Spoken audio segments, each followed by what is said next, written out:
Prince Edward Island is Canada's smallest and most densely populated province, and it was here in the capital city of Charlottetown that Confederation was conceived. The concept of federation between the colonies had been proposed since the end of the 18th century.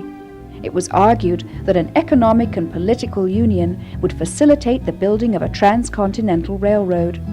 The railroad would be key in the future development of the country, vital to trade and Western settlement, not to mention fatten the pocketbooks of speculators and politicians. But perhaps the most compelling argument for a union was to create a unified defense against the growing threat of an American military takeover. In 1864, Upper and Lower Canada learned that the Atlantic provinces wanted to form their own maritime union. So a delegation, including John A. Macdonald and George Brown, was quickly assembled. They boarded the Queen Victoria, loaded with $13,000 worth of champagne, and set sail for Prince Edward Island, where they were met by a single oyster boat. It seems their arrival was eclipsed by the first ever visit of the Circus.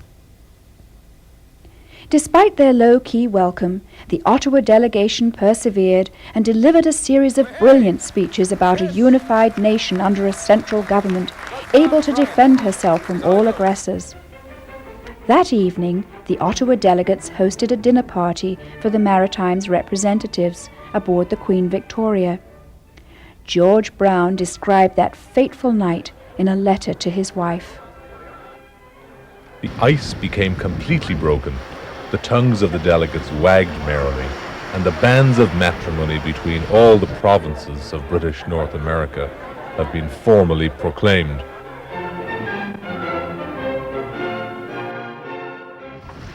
Prince Edward Island is the tiniest province in Canada.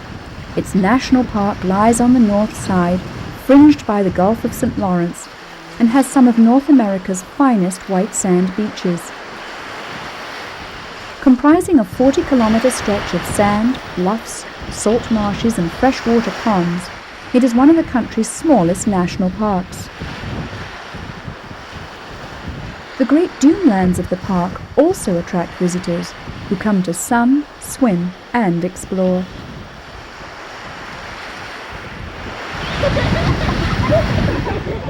Within its boundaries can be found Green Gables, the old farmhouse immortalized by Lucy Maud Montgomery in Anne of Green Gables.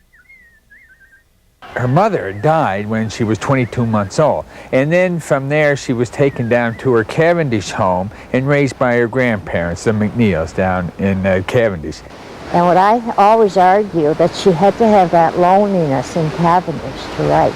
And people have said they'd see her at 3 or 4 in the morning roaming the fields. I suppose she's getting books put together, characters thought out. Well, I think Anne, as Lucy Maud says herself, is her imagination, based on certain real things that happened to her in her life. But Anne is a creation of Lucy Maud Montgomery's mind.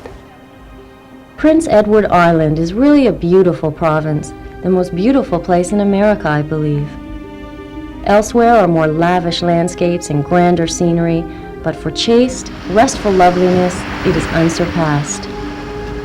Compassed by the inviolate sea, it floats on the waves of the blue Gulf, a green seclusion and haunt of ancient peace.